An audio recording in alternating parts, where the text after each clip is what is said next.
Hi, I'm Kim, and if you're watching this on the day I hopefully post it, then it is the 13th of March and it is my birthday. And so to celebrate, I thought that I would spend the few weeks leading up to my birthday reading books that are hopefully going to be 5 stars. So I have to preface this by saying I don't really go into any book assuming it's going to be a 5 star. So when I was coming up for the premises video, I thought it would be a great idea, but I really had to think hard about what books that I could potentially read. And so over the course of the next 2-ish weeks, I'm going to keep my eyes open to see if there's anything else that kind of meets the criteria of potentially what could be a 5 star. So before I tell you what books that I'm thinking about reading, it's probably a good idea to tell you about what books I've given a 5 star in the past and why I've decided to pick the books that I have, because there has been thought gone into it. So this is my list of 5 star books from 2017 all the way through 2025. The reason well, I say all of them. There are a few I didn't put on, and that is because either by authors who no longer deserve to be spotlighted for multiple reasons, both recently revealed and J.K. Rowling, obviously. But and there's also a couple of graphic novels that I had on there that were just from quite a while ago. My current Goodreads account is one that I've had since 2016, which is when I decided to make a new one when I was going to uni, because I had over 1,000 books on my to be read list on my previous one, because I'd had it since I was like able to access the internet. Unfortunately, I can't get into that anymore. I'm quite sad about it because it's attached to an old email, so it literally won't let me in, and I had it on private because I was so young, so I can't see the previous books that I read. And I know, like, I have my, well, not anymore, but I had my all-time record for the most books read in a year on that account at like 97. Anyway, that's a massive tangent, and it doesn't really matter. I don't have access because ultimately they would have been all YA books, and that's not what I read anymore. So this list is a pretty comprehensive list of the sort of books that I'm interested in. I wasn't really reading a lot of books from 2016 through to 2019. I was only really reading 5, if that, books a year. 2020 I read 43 books. Coincidentally, I read 39 of those before the pandemic had even started. I had a very good first 3 months of the year, and then the rest of the year I spent playing Animal Crossing New Horizons. So 2021 through 2022 I stopped reading as much again, partially because I was doing a masters, although so I did read quite a few books during my masters, and then from 2023 is when my reading has really started to pick up again. 2023 I read 82 books, and then last year it was 165. I've broken them down into the kind of themes that I could remember, because some of them all the way back to, you know, pre 2023 really is asking me to go back and really think about the kind of plot points that were in this book that made them interesting to me. So you'll have to forgive if it's very, very basic in terms of what kind of elements that are in it. And then I tried to group the kind of common ones that I saw creeping up. So I won't go through all of them to read them out. You can have a browse yourself if you're interested. But the kind of common themes that I see cropping up quite a lot are at nature's whim, I've kind of called it. So one of the first ones on here that has that is Meet Me at the Surface by Jodie Matthews. Just realised that's got an apostrophe. Software update. Oh.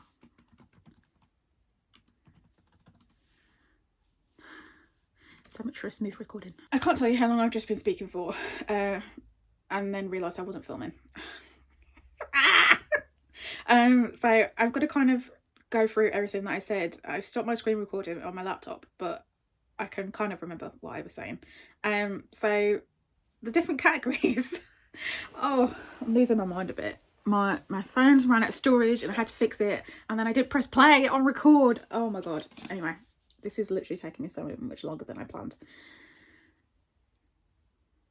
The spreadsheet. Books on the spreadsheet. So we had a bunch of different categories about books that I was interested in. We have At Nature's Whim, which is what I was talking about, where we have Meet Me at the Surface by Jodie Matthews, which follows 2 young queer women who are at nature's whim. There is this kind of mysterious swamp mossy kind of creature, and essentially the end of the book, without spoiling it, just talks about how we kind of all go back to the earth in the end. Other ones to include in that, Gods of the Weirdwood, we have this sentient forest. Our Lives Under the Sea, if you have read that then you will know. Also, To Be Taught If Fortunate, where we're talking about space and life and just our understanding of the universe. And then on the opposite end, we have The Fifth Season by N.K. Jemisin, which we are at nature's whim. It's about climate change, and that is one of the main focuses in that story. Then we have The Supernatural Corporate Humour. This one I haven't read too many books on, but I know it's something I really enjoy as someone who used to work in retail. It's just something that is amusing to me. So we have Defect by Nina Cipri, which is the second book in the Phenaverse series. I read Phena as well. That one was a 4-star for me. Defect just did a little bit more for me. It was a little bit more driven by one character, which I found a little bit more relatable than in the first book, and so I really like that one. And then the other one I have on here is The Dead Takes the A Train by Cassandra Core and Richard Kadri, where we have essentially a I said Silicon Valley before. I don't think it is. I don't remember. I would have to check. But we have this main character's ex-boyfriend who works in this building, which is essentially ruled by supernatural creatures, and they have all the departments hate each other. They're trying to kill each other. It's just humorous and silly, and I really like it. I know there are plenty of other books which also follow that sort of trend. Sign Here by Claudia Lux. I did start last year, but I didn't end up finishing the book. I just let it return to the library. It's one that I'm definitely interested in picking up again. Academia in Light is kind of self-explanatory. I'm a history graduate. I'm a history girl. I just like history and academia in a way. But yeah, so Emily Wilde, A Natural History of Dragons, The Ninth Reign as well. All of those books that have some kind of person who is looking for something, is researching something. I really do like that style of book. So Academia Light is one of the categories as well. Questing, I'm a girl who loves quests. I just think that they are fun. We get to meet so many different characters in so many different places. We have loads of different books on here that do have quests. So These Burning Stars, it's a quest. It's more of a hunting down someone quest, but it's a quest. We have The Colour of Magic by Terry Pratchett. There is a lot of going back and forth and travelling to places in the Discworld books that I really like. A Day of Fallen Night and The Priory of the Orange Tree, the Roots of Chaos series, involves a lot of questing, switching back and forth between different people on the way to different places, trying to find different things. I really like that as well. Quests are just, I find them fun and I'll get onto that a little bit more in a bit. So one that I have is queer historical fiction. I'm not the biggest historical fiction reader, but specifically I tend to seek out a lot of queer historical fiction.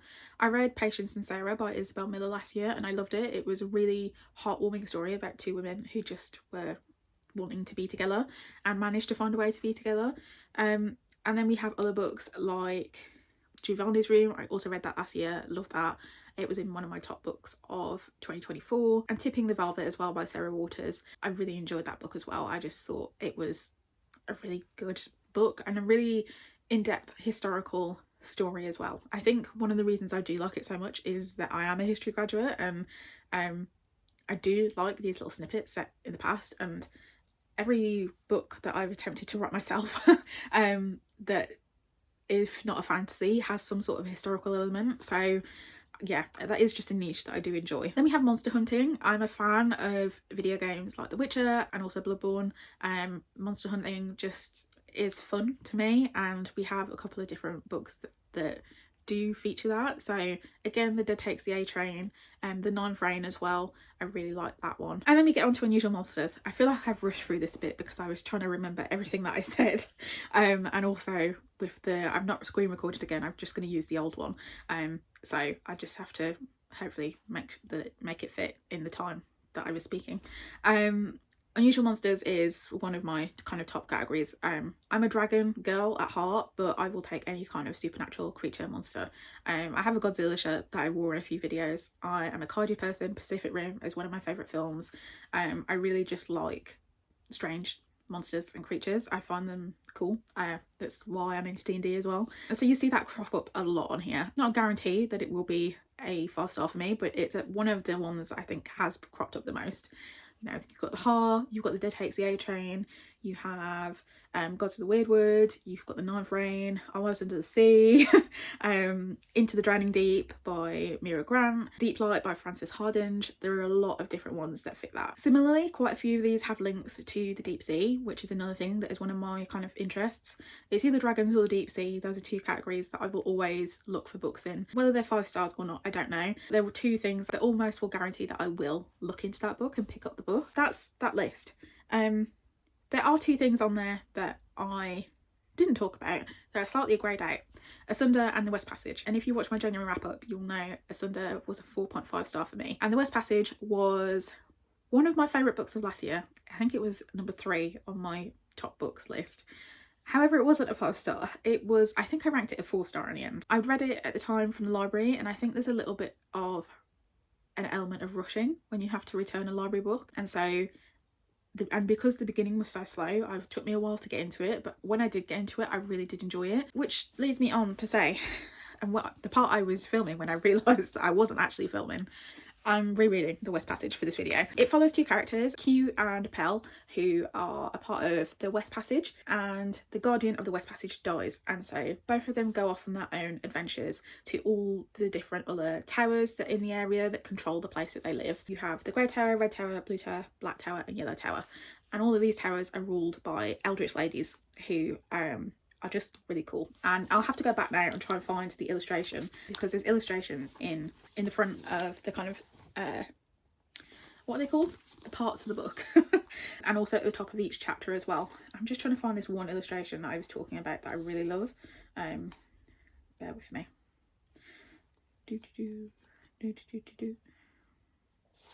There we go, that's it. That's my favourite one. I was saying this is back tattoo worthy personally, because I just think it's really cool. I mean, it's a tower lady with lots of arms on top of a dragon, so it's my kind of vibe. Anyway, as I said, I felt like I rushed through this a little bit because I needed to return it to the library, and just to emphasise how much I needed to return it, I returned it with 8 minutes to go because I was on the train back from a convention in London, and I was like, I literally need to finish this book. If I don't finish it in the next 8 minutes, I fully plan to turn off my internet or screenshot the remaining pages of the book so I can finish it. I think this probably would be a 5 star on reread, especially as I know what is kind of happening, and just the elements of it that were very slow paced in the beginning I think would work for me more on reread. So that's why it's one of the books that I'm planning to read for this video. I'm just really excited to have a physical copy as well. It took a lot to get it. It's not actually published in the UK, I don't think, so thankfully a couple of websites did have it. Got it from Sci-Fi. That is book 1 that I'm planning to read. Other books I'm planning to read, I only have 2 more at the moment because I'm going to kind of see where the kind of few weeks take me. There are a couple of authors on here I'd like to read more from, and so I think I'm going to look at the backlist books and see what it is that maybe jumps out to me. And kind of in that vein, one of the books I'm planning to read is Fingersmith by Sarah Waters. I've had this physical copy I think since 2020. I pretty much got it after I read Tipping the Velvet because I really like Tipping the Velvet, and I had actually watched The Handmaiden, the Korean adaptation of this, in 2017, and I really loved it. So I know the plot in a way, but obviously it's set in a different time period to the film, and I still think that it would take me by surprise reading it because it has been that long since I watched the film. The film has stuck in my head ever since. I really did love that film, but I think the uniqueness of that and the fact that this is still unique in that it's in a completely different setting and it's completely different characters, I think can still make it probably a 5 star from me. I also just need to read more Sarah Waters, like I just need to. And you could tell when I bought it because they've now changed the book covers, Sarah Waters books again. And so this was the new old one, but they've changed them again, and I think I like the new ones even better, but oh well. I've got this one. I also do have Affinity on my Kindle, but this is the one that I definitely want to get through so I can tick it off my physical TBR as well. And then finally, one other book that I have that I haven't really mentioned too much on here. There are a couple of books that have commentary, social commentary, specifically commentary on race, and I think that I really enjoy books that do have social commentary. The Reformatory I read last year and I really liked. It was obviously historical, set in that time period, so the commentary is kind of aligned with the commentary of the time period, if that makes sense. But it talks a lot about things that kind of go unspoken about the period. The Reformatory itself, the place where Tenerife Jew's uncle, I think it was sent to and didn't make it out of. is something that I wasn't aware of. But I really do like reading, again, about history, about social commentary. The final book that I currently have is Sky Full of Elephants by C.B. Campbell. This was starting to make its rounds. It was in the Goodreads Choice Awards, I'm pretty sure. It's actually blurbed by Tonight I Read to You. This follows a black man named Charlie who was in prison, who has a mixed race daughter who he hasn't met, I think, and suddenly all the white people in the world die, and so they end up reconnecting, and that it's the social commentary on what that would mean and the relationship that he has with his daughter, who is mixed race but has no real connection to her black identity. I'm really looking forward to read this one. I've had it on my TBR for a while. It's on my 25 and 2025 list as well. I think it's a real chance that it could be a 5-star. I've seen pretty good reviews about this. As I said, there's a couple of authors whose backlists I would love to get to. James Baldwin, like I said, Tonight I Read to You as well. I haven't really decided what else I'm going to read though. I need to kind of evaluate my shelves as well, because these are the books that I only owned one of those books, but the other two I knew that I wanted to go back and reread. A couple of the authors that I have on this list, they have sequels to books that I could read, but I'm not entirely sure they'll be 5-star because I'm kind of a sequel, I was going to say a sequel phobe. Sequels never work as well for me. Typically they tend to be 4 stars. They tend to be just slightly less good than the initial book, because the initial book just got me into the series and really entertained me. So I'm still undecided about the rest of the books that I wanted to read, but I wanted to film this video now while I had the chance, because I'm currently on annual leave this week, and I know that when I start actually filming the content for this video, it's probably going to be a pretty busy time period for me. That is the plan for this video. I'm hoping there'll be lots of 5 stars, because I've only had one 5-star this year, 1 5 and 1 4.5, that was so close to being 5, but Asunder for me I think is definitely a 4.5. I've explained in my wrap up why, but it still is a contender for the top list of my books in this year. We'll see come December what other books I've read that might push it out of the top 10. It's currently late Feb, so I'll see you again at the beginning of March. I am coming at you with an update. I started Fingersmith by Sarah Waters. Because it's so big, I thought this would be the one that I need to really get into first to try and make progress on it over the next 2 weeks. This follows our main character Susan, and she is an orphan who is taken in by this kind of crime family essentially, and she is not really she's exposed to what goes on, but she's not really involved in what goes on. She's protected until we meet this character called the Gentleman, who wants to involve Susan in one of his schemes, and his scheme is that he is going to essentially marry this young woman, because once he does, he gets access to her money, but at the moment it's not really possible because she lives with her uncle and he's very strict, and the woman's maid got ill, and so they can't spend time together and build their relationship, and he can't manipulate her essentially. And so the con is that Susan will go and pretend to be the maid and sit with the two of them and be an inside influence so that the gentleman can marry this young lady, and then he can essentially make off with her money and have her locked away, so that she can't come back for the money. We are just under 100 pages in, and Susan is now at the place, and we meet the young lady. Her name is Maud, and the two of them are just starting to get to know each other. I do really like Sarah Waters' writing. I think it's really quite an easy read.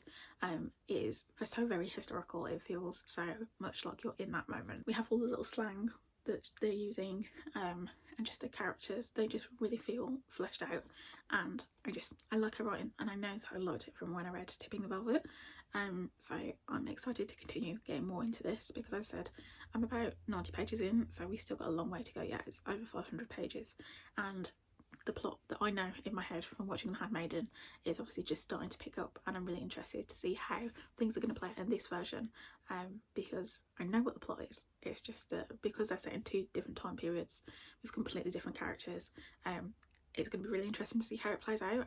It's one thing I'm really glad that the film is set in the way it was, because I think it makes for such an interesting version of the story, using a different historical context in the world, but still pulling off that same plot and all those plot twists. So yeah, that's where I'm at with this one. A quick update, because I am hoping to finish this today. I'm over 70% of the way through Fingersmith, and so I just wanted to update you from where I was last. So I think I was about 25% in, and I got to about 70% of the way through yesterday, and we are now in new territory, at least.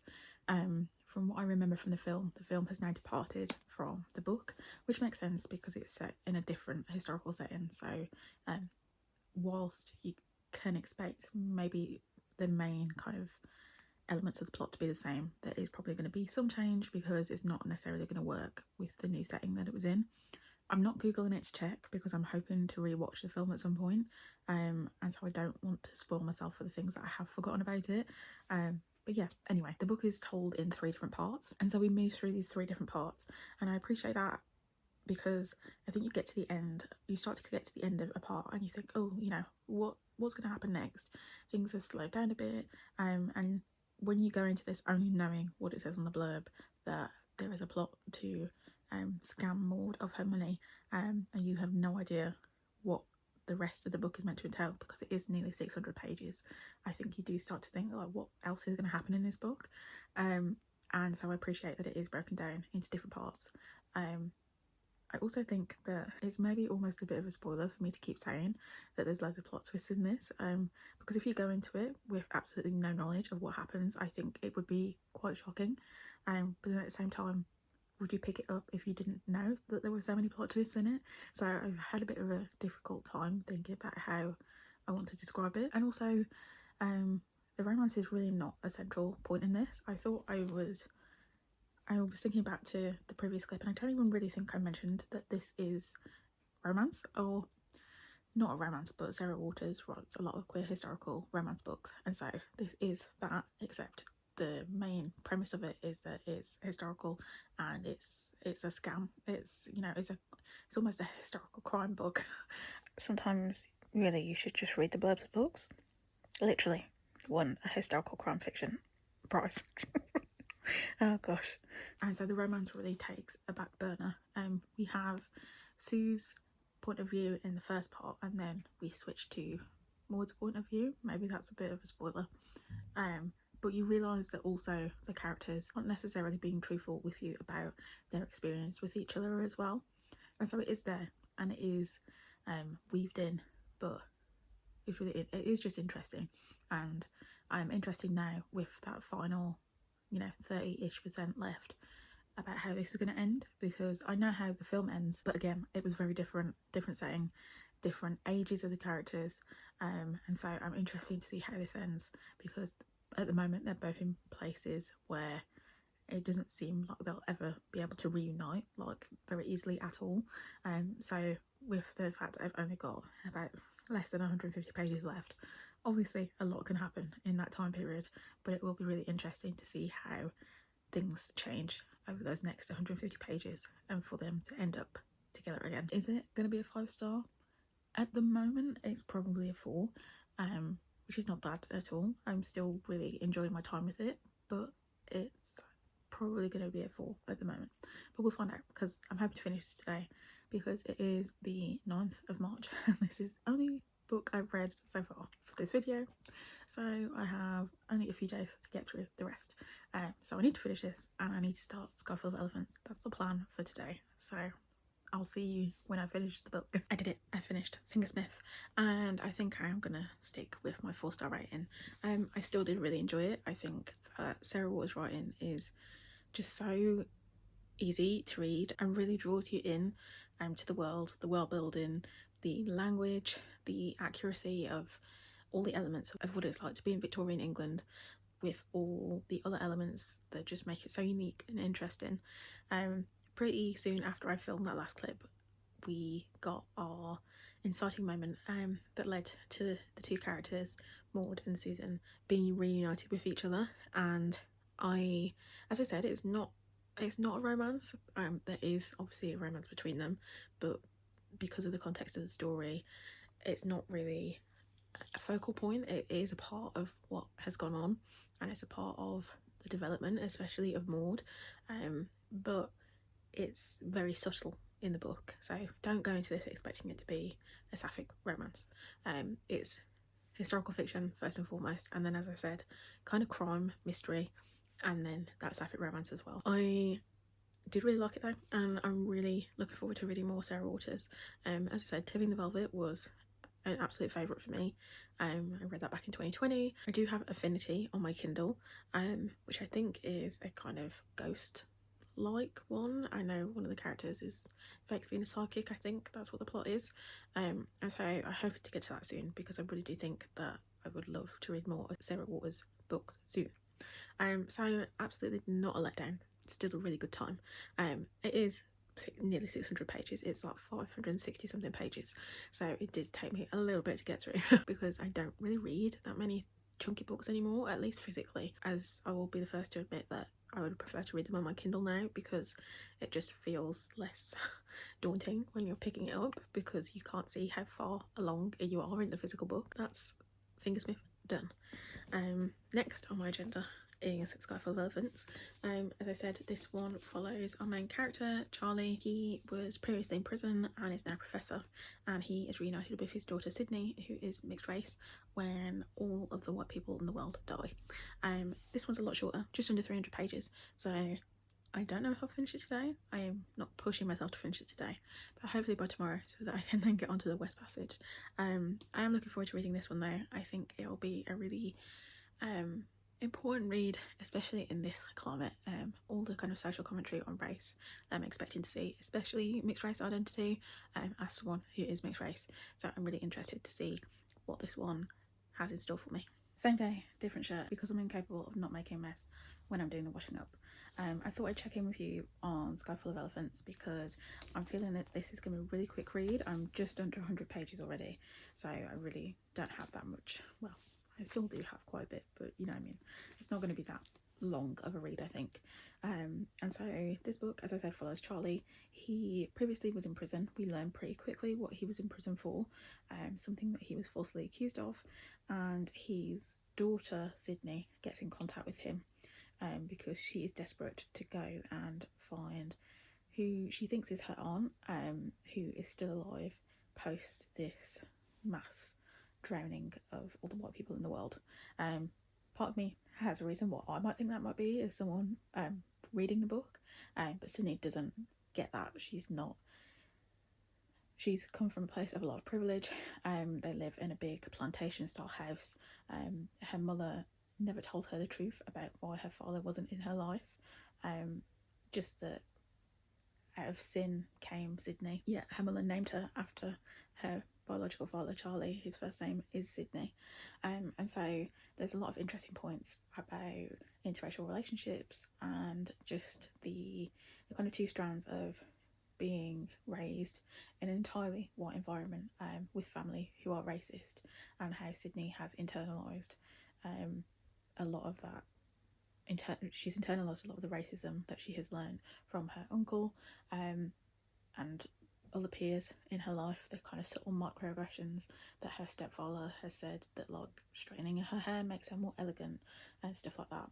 And then we have Charlie, who has to deal with the life that he has spent incarcerated and how the world is completely different now, and how he really struggles with how he feels some relief because he was put into prison because of racial injustice. So yeah, they are on the move. They've met. Sydney is unlockable, but she is also a teenager and she has a lot to learn and a lot of reality shocks, I think, that she needs to kind of get to grips with. She is maybe starting to understand that Charlie would do anything for her, but she doesn't entirely still yet understand just why he would. It doesn't matter that that's her dad.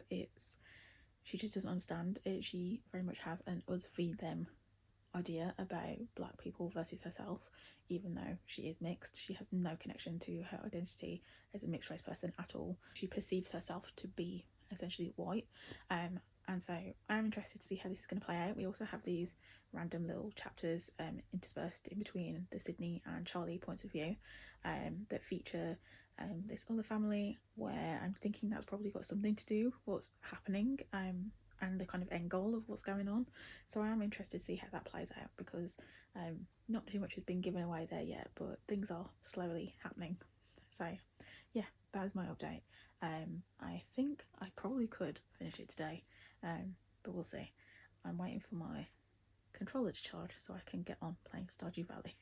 So that's how I'll spend the rest of my evening regardless, reading or farming. Okay, third try lucky. I finished Sky Full of Elephants. I'm coming to you from a new spot in my room as well, so you don't just feel like I was sat in my bed all day, which maybe I was, but whatever. This is going to be a 3, maybe 3.5. I haven't quite decided yet. There's a couple of reasons why, which I'll go into, but I am going to get into spoilers. So just, this is your heads up that that's what's going to happen for this next section. So ultimately, this is a book about race, except it also doesn't feel like a book about race at all.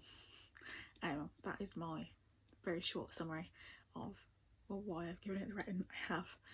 But to go into more detail, we have the first half of this book where, as I said, we follow Charlie and Sydney as they meet for the first time, and they go on essentially a road trip to get Sydney to where she wants to go, to reunite her with her aunt, who has told her there are people still like them in this place.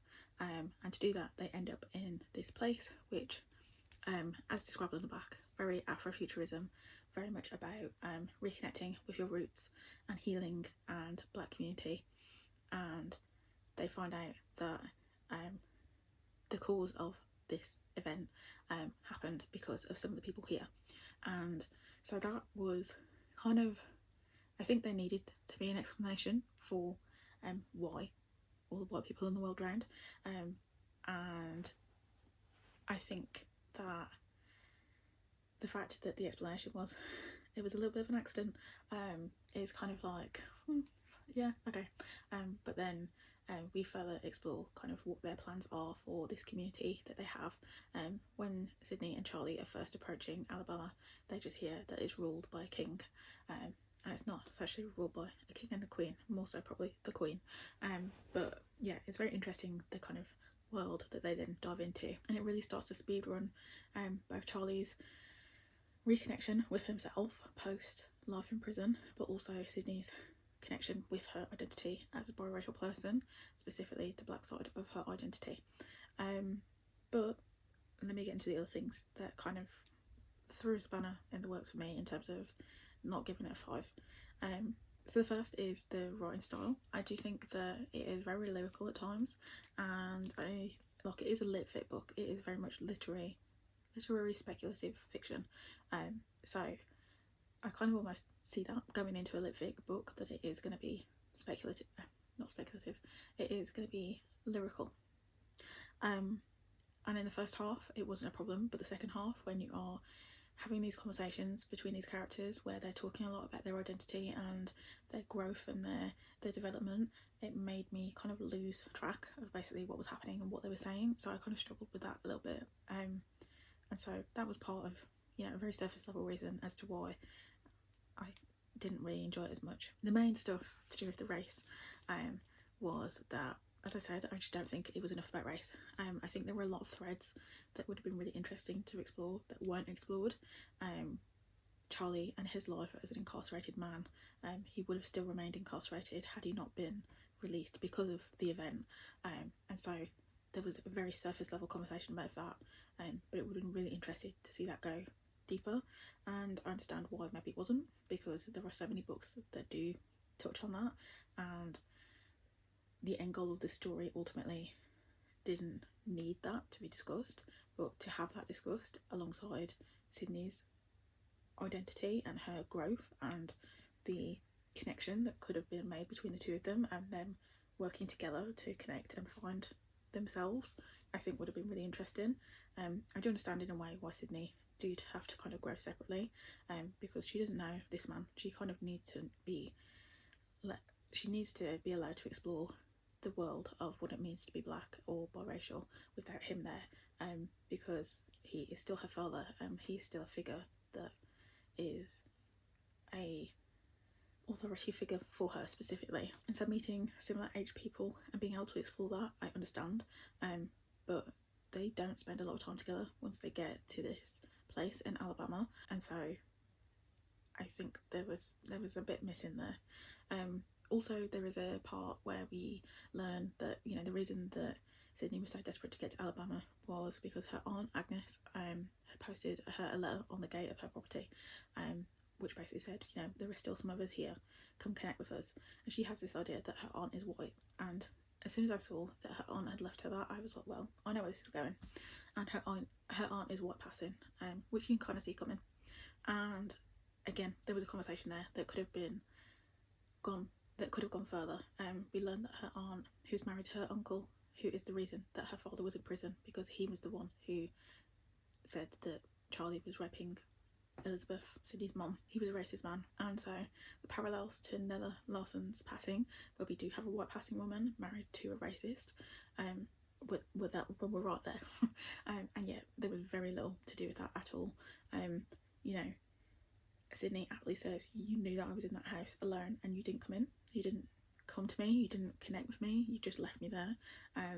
That's, you know, says more probably about Agnes than it does about like the conversation to do with race. But the conversations that they do have is mentions, you know, she was adopted, she didn't have a connection to her identity, she didn't know the truth about the situation, but she knew that her husband had his lion face, and that he clammed up whenever they discussed Charlie, and so there clearly was something going on there, and she just stayed with him and believed him. And again, there could have been such an interesting conversation about why she chose to do that, and it could have gone further, but it didn't. And so I think there was some elements missing there that I would have loved to see. There was a kind of hint of romance for both Charlie and for Sydney, and I kind of feel that was just not necessary at all, specifically Sydney's, because it just kind of felt like there needed to be, you know, it's a part of being a teenager maybe, and like she has that, and I don't know, I just don't think that was necessary at all. It could have very much been a friend that they met. There didn't need to be this moment of like she immediately met him and felt like a rush of warmth. They didn't need that at all. I think that kind of not cheapened their relationship, because ultimately it wasn't a relationship really, but I just don't think that was necessary. And then also the other thing for me was that there is not much conversation at all about the other non-black people of colour in this book, and it is a black book. It's a book about black people, black healing, black community, and black identity. And so on one hand, yes, it makes sense, but in this world of a dystopian America where there are no longer any white people, you only have a literal handful of mentions until the very end, where every community kind of comes together, of Native American people, of Asian people, and specifically for the Native American people, I feel like that could have just been highlighted more. I'm not saying that C.B.R. Campbell had to, you know, write a whole storyline in, because ultimately that's not his story to tell, and maybe that's why he didn't do it, but the fact that it was very barely mentioned, like a passing sentence for the two people that we do really briefly meet, I didn't really feel that was enough. I think that also could have been a really interesting route. All of those elements could have made for a really great story. Ultimately it's not the story we got, and so, you know, I'm just kind of spitballing on what I think maybe could have been missing. But yeah, I have to put the book down, my arm's hurting. The speculative elements, pan-Afroism aspect of it all was really interesting, and again, I think that could have made for an interesting plot in itself.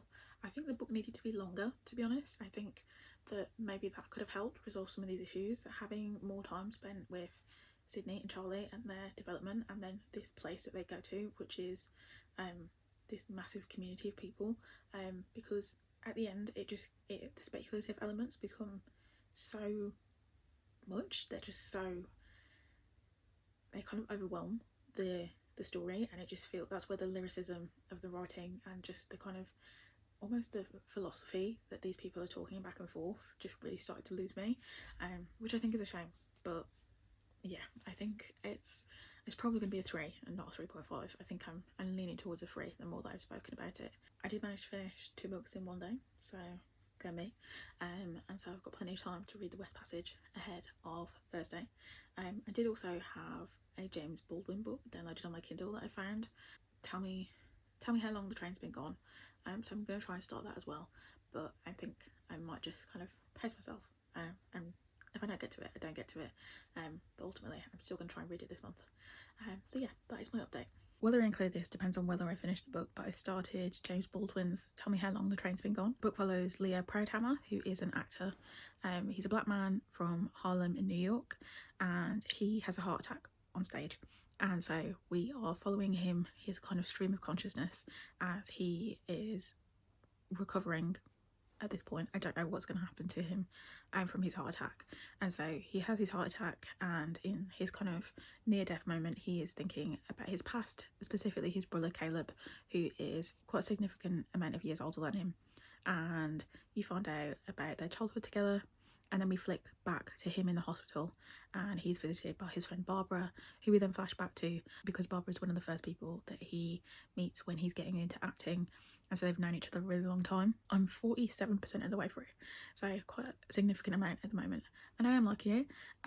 It definitely is, I feel like, denser than Giovanni's Room. Giovanni's Room felt like, I think it's just because it's the style of the book. Giovanni's Room was quite fast paced because there was the kind of maybe the scandal and the hiddenness. There's a word that's better than that I don't know. The hiddenness,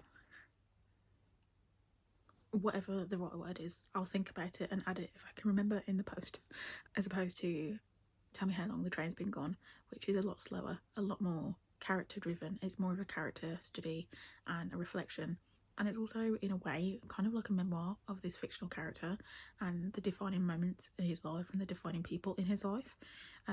We find out about his brother, and that his brother ended up in prison, and we know that he really did look up to his brother, and then we also are looking at his experience with racism as he wants to get into acting, and just how difficult it is for him, opposed to Barbara, who still struggles with getting into acting because she is a woman and feels like she has to sell herself a little bit to get there, maybe. And so we're just following them as we're going through kind of his life story, essentially, and what brings him up to the point where he is acting on stage. As I said, I am liking it. I don't think it's going to be a 5-star though. I think it's going to be a 4. But I'm 47% of the way through. Things could change in this final half. So we'll see. I'm only going to add this if I finish it, because I started The West Passage last night. I suppose I could talk to you about this now. I did start The West Passage, but I only got about 50 pages in because I got distracted and I was very sleepy. So my goal today, because today is the 11th, is to speed through as much of this as possible. The West Passage follows 2 main points of view. At the very beginning, you have Pell, who is an apprentice to the ladies in grey at the Grey Tower.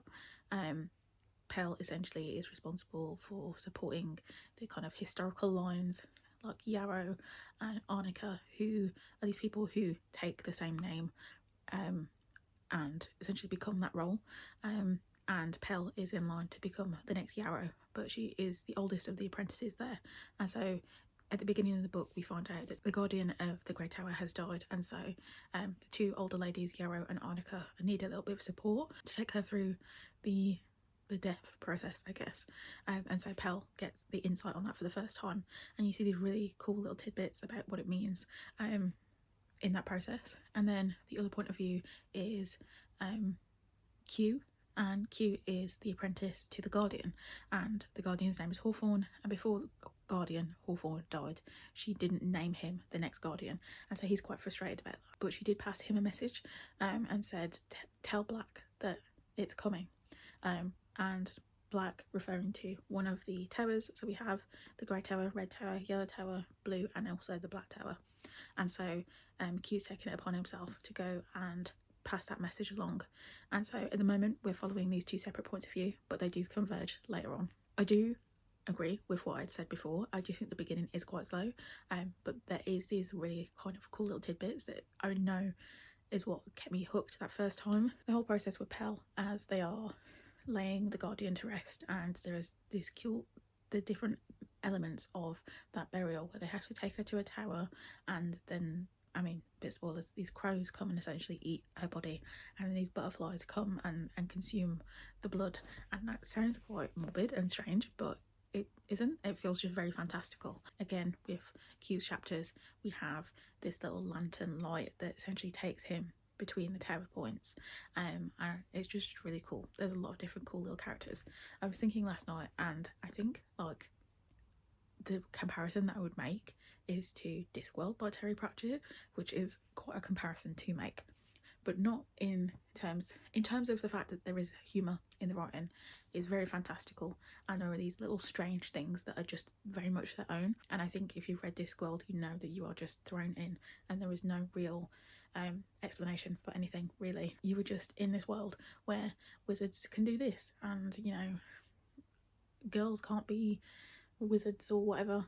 I can't remember the plot, and it just feels very similar in that sense, because there are so many things that are just so unique about this that you were just exposed to immediately. I mean, you know that all these towers exist, and there are these ladies in these towers who are essentially eldritch women, and the Grey Tower doesn't have a lady and hasn't had a lady for a long time, but you will encounter the different ladies as we go through the book. So yeah, I'm hoping to get through more of this today, and I also need to finish Tell Me How Long the Train's Been Gone. So we'll see how much I get through today, because I only have tomorrow. I did it. I finished The West Passage by Jared Pekacek, and it's gonna be the 5 stars. It's just a delightful little read, and I really feel like I'm not gonna do a good job at explaining this, just because I think you just have to read it for yourself.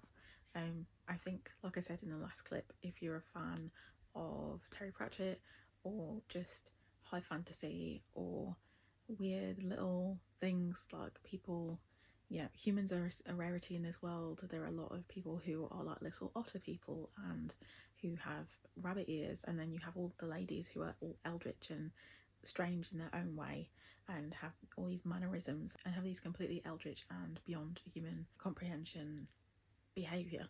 I just think it's worth the read. The writing itself is really good. There's lots of different chapters that go through lots of different things.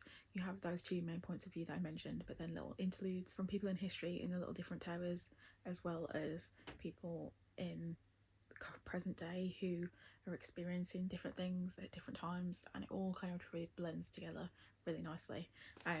It's also just quite funny as well. There's a couple of bits in there where there's this one lady who just dictates all these different things all the time, and so it says, on the 12th day of the 3rd month of the 340th year of the Willer era, her ladyship has decreed that all the residents of the palace must wear a yellow ribbon pinned to their left sleeve in memory of those who fell fighting the forces of Blue Tower in the 108th year of the Willow era. And then like 5 seconds later, she's got another edict. Silly things like, on this 13th day of the 3rd month of the 340th year of the Willow era, her ladyship has decreed that butter shall no longer be used on bread in order to relieve the strain on the palace's dairy herds. And just strange little things like that that just make it such a kind of unique read. And then obviously the artwork as well. The artwork in the book is by the author himself. He's an illustrator. So the cover is not done by him, but the cover itself, I realised after reading and physically having the book this time, because I read it on my phone last time on Libby, you can actually see the different kind of key ladies that we have here across the cover, and when you read the story you start to see a little bit more. Definitely one of those ones where looking back I've been able to go, oh okay, I've made the connection now that I didn't get the first time, because I think the first time reading it you're just kind of meandering through what is essentially a questing book. You have these 2 different quests that these people are going on, and they're just trying to understand what is going on in the world, and so are you, and they're learning things and you're learning them at the same time, and they come to kind of like a point at the end. So yeah, it was a win. That is the end of this video. Maybe I'm 62% of the way through James Baldwin's Tell Me How Long the Train's Been Gone, and so if I finish it tonight then maybe an additional clip here. I don't know yet, we'll see. But otherwise it was a win. I enjoyed reading these books. 1 5-star, so not quite the 5-star prediction that I thought, but it works out that, you know, the one about the Eldritch ladies and questing, 2 of which are my favourite things in books, did win. So yeah, that's it from me, and I'll see you soon.